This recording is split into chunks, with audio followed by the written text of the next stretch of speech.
Karibu Kaniki Online TV kwa taarifa zaidi, ambapo mkurugenzi wa sheria na haki za binadamu wa Chama cha Demokrasia na Maendeleo Chadema Taifa, Gaston Garubindi, akizungumza na waandishi wa habari kwenye viunga vya Central Police jijini Dar es Salaam, amesema kwa mujibu wa jeshi la polisi, mwenyekiti wa chama hicho cha taifa Tundu Lissu anatuhumiwa kutenda makosa mawili ya uhaini na kutoa taarifa za uongo. Sasa mkurugenzi wa sheria na haki za binadamu wa Chama cha Demokrasia na Maendeleo Chadema ananyoosha maelezo kwa tuhuma za Lissu kukamatwa na sakata hilo la kutuhumiwa kwa makosa ya uhaini. Huyo hapa mkurugenzi anafunguka.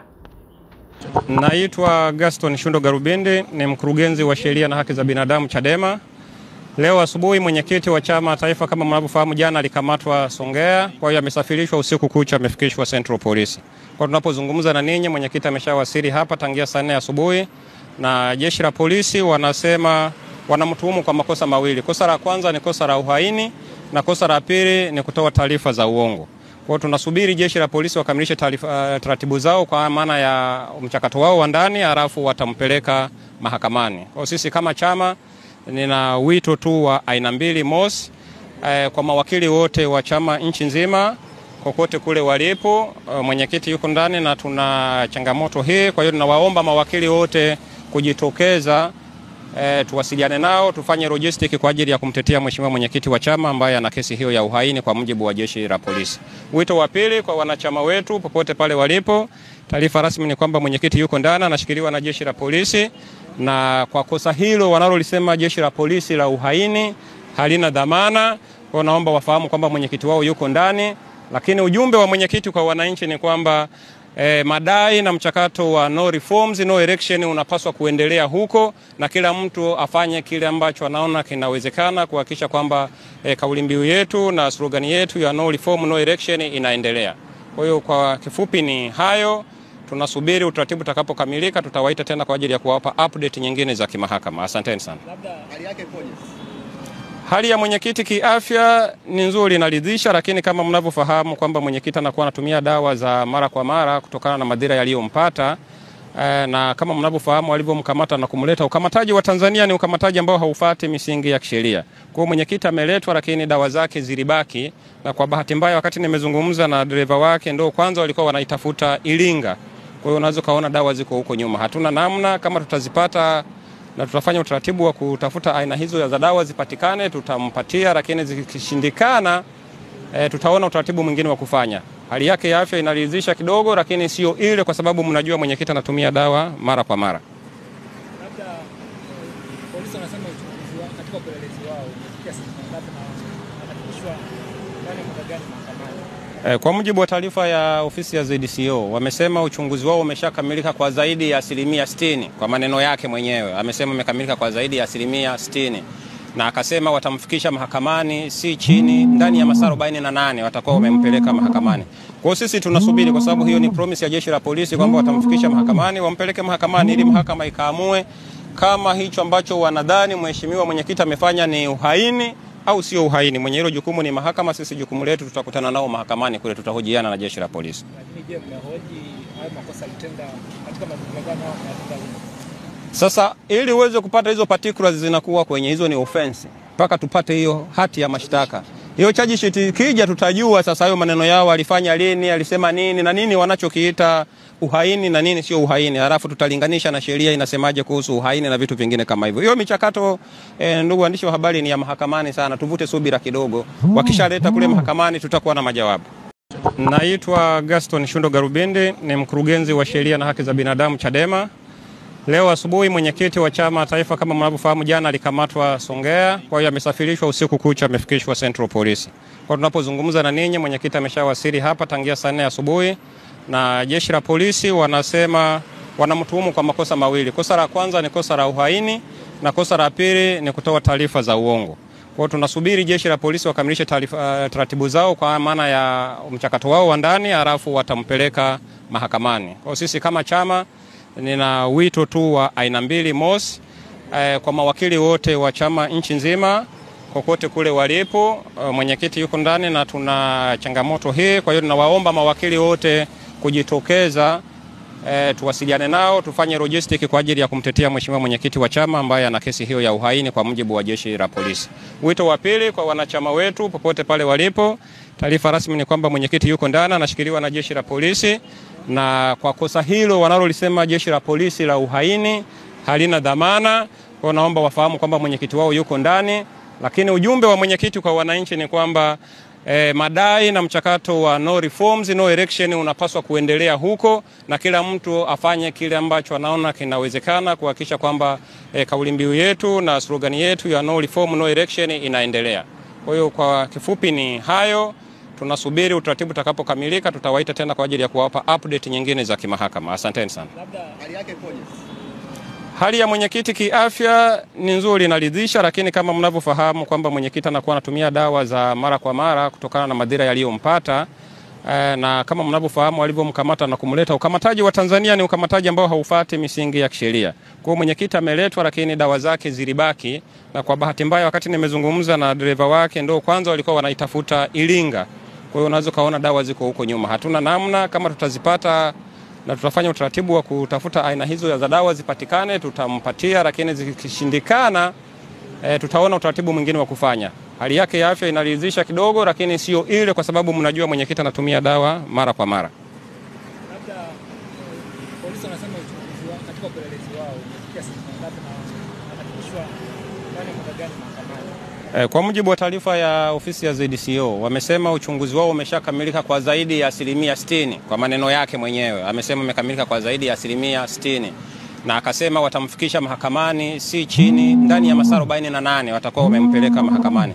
Kwa sisi tunasubiri, kwa sababu hiyo ni promise ya jeshi la polisi kwamba watamfikisha mahakamani, wampeleke mahakamani ili mahakama ikaamue kama hicho ambacho wanadhani mheshimiwa mwenyekiti amefanya ni uhaini au sio uhaini. Mwenye hilo jukumu ni mahakama, sisi jukumu letu tutakutana nao mahakamani kule, tutahojiana na jeshi la polisi. Lakini je, mnahoji hayo makosa alitenda katika mazingira gani au katika sasa ili uweze kupata hizo particulars zinakuwa kwenye hizo ni offense mpaka tupate hiyo hati ya mashtaka.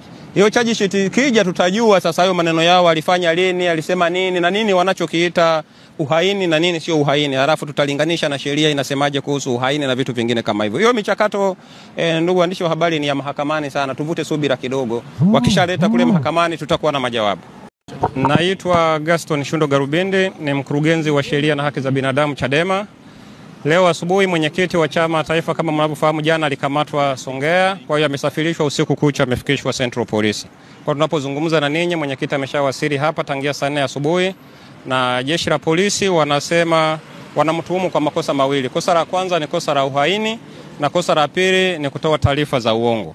Kwa hiyo tunasubiri jeshi la polisi wakamilishe taratibu zao kwa maana ya mchakato wao wa ndani, halafu watampeleka mahakamani. Kwa hiyo sisi kama chama nina wito tu wa aina mbili. Mosi, kwa mawakili wote wa chama nchi nzima kokote kule walipo, mwenyekiti yuko ndani na tuna changamoto hii. Kwa hiyo tunawaomba mawakili wote kujitokeza, tuwasiliane nao tufanye logistic kwa ajili ya kumtetea mheshimiwa mwenyekiti wa chama ambaye ana kesi hiyo ya uhaini kwa mujibu wa jeshi la polisi. Wito wa pili kwa wanachama wetu popote pale walipo, taarifa rasmi ni kwamba mwenyekiti yuko ndani anashikiliwa na jeshi la polisi, na kwa kosa hilo wanalolisema jeshi la polisi la uhaini halina dhamana. Kwa naomba wafahamu kwamba mwenyekiti wao yuko ndani, lakini ujumbe wa mwenyekiti kwa wananchi ni kwamba madai na mchakato wa no reforms no election unapaswa kuendelea huko, na kila mtu afanye kile ambacho anaona kinawezekana kuhakikisha kwamba kauli mbiu yetu na slogan yetu ya no reform no election inaendelea. Kwa hiyo kwa kifupi ni hayo, tunasubiri utaratibu utakapokamilika, tutawaita tena kwa ajili ya kuwapa update nyingine za kimahakama. Asanteni sana. Labda hali yake ikoje? Hali ya mwenyekiti kiafya ni nzuri, inaridhisha, lakini kama mnavyofahamu kwamba mwenyekiti anakuwa anatumia dawa za mara kwa mara kutokana na madhira yaliyompata, na kama mnavyofahamu walivyomkamata na kumleta, ukamataji wa Tanzania ni ukamataji ambao haufuati misingi ya kisheria. Kwa hiyo mwenyekiti ameletwa, lakini dawa zake zilibaki, na kwa bahati mbaya wakati nimezungumza na dereva wake ndio kwanza walikuwa wanaitafuta Iringa. Kwa hiyo unaweza kaona dawa ziko huko nyuma. Hatuna namna, kama tutazipata na tutafanya utaratibu wa kutafuta aina hizo za dawa zipatikane tutampatia, lakini zikishindikana tutaona utaratibu mwingine wa kufanya. Hali yake ya afya inaridhisha kidogo, lakini sio ile, kwa sababu mnajua mwenyekiti anatumia dawa mara kwa mara. Labda polisi wanasema uchunguzi katika upelelezi wao umefikia sehemu ngapi na wanafikishwa Kwa mujibu wa taarifa ya ofisi ya ZDCO, wamesema uchunguzi wao umeshakamilika kwa zaidi ya 60%. Kwa maneno yake mwenyewe amesema umekamilika kwa zaidi ya 60%, na akasema watamfikisha mahakamani si chini ndani ya masaa 48 watakuwa wamempeleka mahakamani. Kwa sisi tunasubiri, kwa sababu hiyo ni promise ya jeshi la polisi kwamba watamfikisha mahakamani, wampeleke mahakamani ili mahakama ikaamue kama hicho ambacho wanadhani mheshimiwa mwenyekiti amefanya ni uhaini au sio uhaini. Mwenye hilo jukumu ni mahakama, sisi jukumu letu tutakutana nao mahakamani kule, tutahojiana na jeshi la polisi. Lakini je, mnahoji hayo makosa alitenda katika mazingira gani au katika Sasa ili uweze kupata hizo particulars zinakuwa kwenye hizo ni offense mpaka tupate hiyo hati ya mashtaka. Hiyo charge sheet kija tutajua sasa hayo maneno yao alifanya lini, alisema nini na nini wanachokiita uhaini na nini sio uhaini. Halafu tutalinganisha na sheria inasemaje kuhusu uhaini na vitu vingine kama hivyo. Hiyo michakato ndugu waandishi wa habari ni ya mahakamani sana. Tuvute subira kidogo. Wakishaleta kule mahakamani tutakuwa na majawabu. Naitwa Gaston Shundo Garubindi, ni mkurugenzi wa sheria na haki za binadamu Chadema. Leo asubuhi mwenyekiti wa chama taifa kama mnavyofahamu jana alikamatwa Songea, kwa hiyo amesafirishwa usiku kucha, amefikishwa Central Police. Kwa tunapozungumza na ninyi mwenyekiti ameshawasili hapa tangia saa 4 asubuhi, na jeshi la polisi wanasema wanamtuhumu kwa makosa mawili. Kosa la kwanza ni kosa la uhaini na kosa la pili ni kutoa taarifa za uongo. Kwa hiyo tunasubiri jeshi la polisi wakamilishe taratibu zao kwa maana ya mchakato wao wa ndani, halafu watampeleka mahakamani. Kwa hiyo sisi kama chama nina wito tu wa aina mbili. Mosi, kwa mawakili wote wa chama nchi nzima kokote kule walipo, mwenyekiti yuko ndani na tuna changamoto hii. Kwa hiyo tunawaomba mawakili wote kujitokeza, tuwasiliane nao, tufanye logistic kwa ajili ya kumtetea mheshimiwa mwenyekiti wa chama ambaye ana kesi hiyo ya uhaini kwa mujibu wa jeshi la polisi. Wito wa pili kwa wanachama wetu popote pale walipo, taarifa rasmi ni kwamba mwenyekiti yuko ndani anashikiliwa na jeshi la polisi, na kwa kosa hilo wanalolisema jeshi la polisi la uhaini halina dhamana. Kwa naomba wafahamu kwamba mwenyekiti wao yuko ndani, lakini ujumbe wa mwenyekiti kwa wananchi ni kwamba madai na mchakato wa no reforms no election unapaswa kuendelea huko, na kila mtu afanye kile ambacho anaona kinawezekana kuhakikisha kwamba kauli mbiu yetu na slogan yetu ya no reform no election inaendelea. Kwa hiyo kwa kifupi ni hayo. Tunasubiri utaratibu utakapokamilika, tutawaita tena kwa ajili ya kuwapa update nyingine za kimahakama. Asanteni sana. labda hali yake ipoje? Hali ya mwenyekiti kiafya ni nzuri, inaridhisha, lakini kama mnavyofahamu kwamba mwenyekiti anakuwa anatumia dawa za mara kwa mara kutokana na madhira yaliyompata, na kama mnavyofahamu walivyomkamata na kumleta, ukamataji wa Tanzania ni ukamataji ambao haufuati misingi ya kisheria. Kwa hiyo mwenyekiti ameletwa, lakini dawa zake zilibaki, na kwa bahati mbaya wakati nimezungumza na dereva wake ndio kwanza walikuwa wanaitafuta Iringa. Kwa hiyo unaweza kaona dawa ziko huko nyuma. Hatuna namna, kama tutazipata na tutafanya utaratibu wa kutafuta aina hizo za dawa zipatikane tutampatia, lakini zikishindikana tutaona utaratibu mwingine wa kufanya. Hali yake ya afya inaridhisha kidogo, lakini sio ile, kwa sababu mnajua mwenyekiti anatumia dawa mara kwa mara. Labda polisi wanasema uchunguzi wao katika upelelezi wao umefikia sehemu ngapi na wanafikishwa ndani ya muda gani mahakamani? Kwa mujibu wa taarifa ya ofisi ya ZDCO, wamesema uchunguzi wao umeshakamilika kwa zaidi ya 60%. Kwa maneno yake mwenyewe amesema umekamilika kwa zaidi ya 60%, na akasema watamfikisha mahakamani si chini ndani ya masaa 48 watakuwa wamempeleka mahakamani.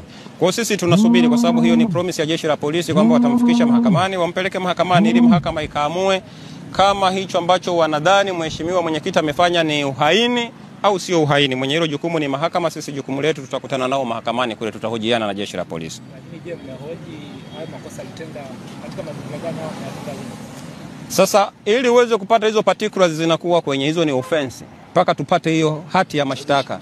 Hiyo charge sheet kija tutajua sasa hayo maneno yao alifanya lini, alisema nini na nini wanachokiita uhaini na nini sio uhaini. Halafu tutalinganisha na sheria inasemaje kuhusu uhaini na vitu vingine kama hivyo. Hiyo michakato ndugu waandishi wa habari ni ya mahakamani sana. Tuvute subira kidogo. Wakishaleta kule mahakamani tutakuwa na majawabu.